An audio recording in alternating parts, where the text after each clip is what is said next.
ભાદરવા મહિનામાં જેમ નદીઓ છલકાય ને એટલે કીધું ભક્તિ ભાવ ભાદો નદી, ભક્તિ ભાવ ભાદો નદી જેઠ માસ ठहराए, सरिता सो ठहराए ये जेठ मास ठहराए। आज भक्ति भाव भादो नदी सभी सली उतराय। आ भादरवा महीना समझी लो કે બધી નદીઓ પાણી બહાર આવી જાય ને બાઢ આવી જાય, પૂર આવે, પણ એ ક્ષણિક કે થોડોક ટાઈમ પૂરતો, અઠવાડિયું 10 દિવસ 15 દિવસ, પણ જે 12 મહિના ચાલુ રહે એને સમજી લો કે એને સરિતા એને કહેવાય કે આજે આપણો ગંગાજી છે, જેટલી એવી મહાનદીઓ છે એ કાયમિક માટે હાલે, એવી ભક્તિ આપણી એવી હોવી જોઈએ। આપણી ભક્તિ કેવી છે કે ઘડીક સમજી લો આરતીનો માહોલ છે તો ઘડીક આમ બધા આમાં સમજી લો કે લીન બની જાય, હોળી પાછા જગદીશભાઈ ભોજન કરાવી લે, હવના ઘરે જાય એટલે હોળી પાછો સમજી લો આપણે બધા ભૂલી જાય।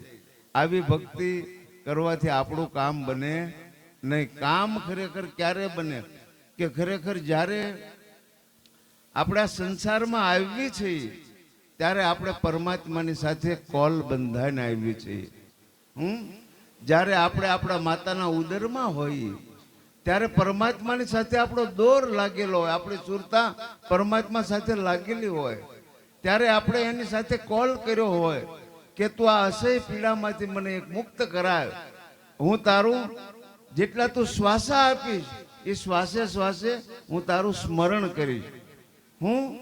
આપણે આવી રીતે પરમાત્માની સાથે કોલે બંધાઈને આવ્યા છીએ, પણ અહીંયા આ સંસારમાં આપણને એ મુક્ત કરાવે છે।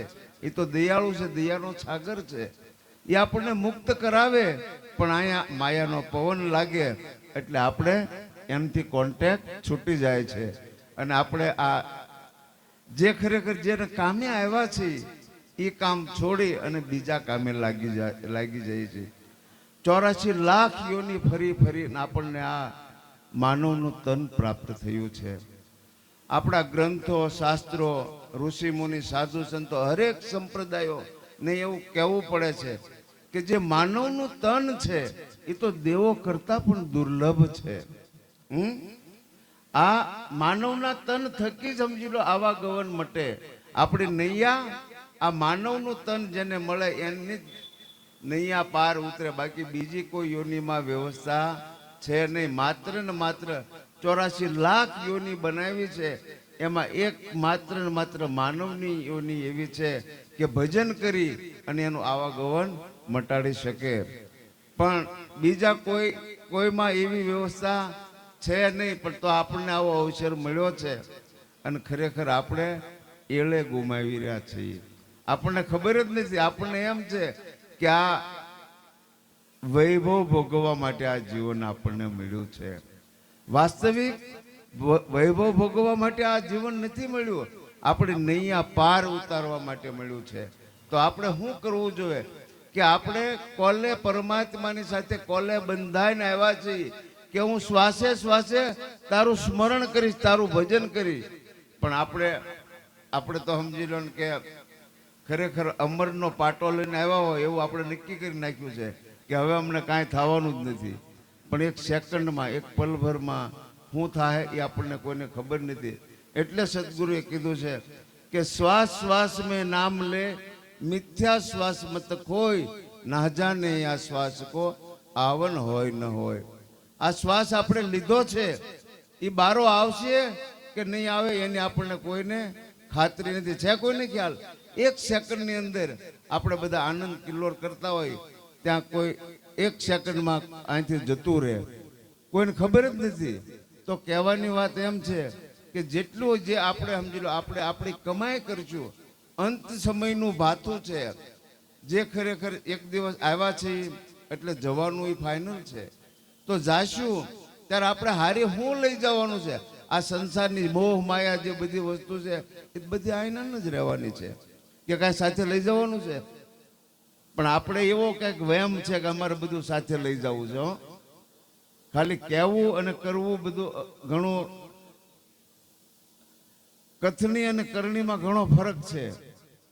કહી દઈએ કે ભાઈ ના હવે અમને સમજી લો ને કે ભાઈ વૈરાગ લાગી ગયો છે, પણ સહેજે જો કાંઈક કંઈક પેલું થાય ને એટલે તરત આપણે સહન નથી કરી શકતા. એટલે ખરેખર તો જે સતગુરુનું જે ભજન છે, જે એનો રાહ છે, એની જે રાહ બતાવ્યો છે, એ રાહે ચાલીએ તો ચોક્કસ આપણું આવાગમન મટે. બાકી તો નહીંતર સમજી લો કે આ અવસર મળ્યો છે, આ 1 સેકન્ડમાં વયો જશે તો ફરીને ક્યારો મળશે એની આપણને કોઈને ખબર નથી. એટલે પહેલા વાસ્તવિક આપણે માનવ બની જવાની જરૂર છે. ભક્તિની તો કોઈ પણ જે સંપ્રદાયમાં ગમે એમાં આપણે હોય, પણ વાસ્તવિક આપણે પહેલા વાસ્તવિક માનવ બનવાની જરૂર છે. જો માનવ બની જાય એટલે ચોક્કસ આપણે આપણું કામ બની જાય. પણ આપણને ઘણી વખત એવું હોય કે ભાઈ માનવ એટલે શું? એમ હું માનવ એટલે આ શરીર તો માનવનું જ આપણને મળ્યું છે, પણ મહાપુરુષો કહે છે કે આવું અમૂલ્ય સાધન મળ્યું તને, પણ તને સાધ ન આવી. સાધન મળ્યું પણ સાધ ન આવી તો આ સાધન કાંઈ કામનું, કાંઈ મતલબ જ નથી ને.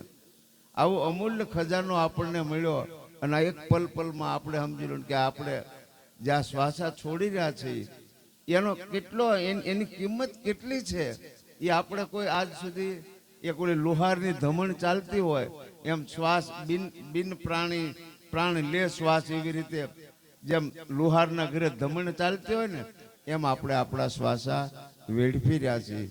સદગુરુ કહે છે કે કહેતા હું કઈ જાત હું, મરદંગ બજાવું ઢોલ, એક શ્વાસા જાત હૈ 3 લોક કા મોલ. આપણે કોઈ સમજી લો આ ઘણી વાત પસે નહીં, પસે ખરી આવું કાંઈ હોય ખરું?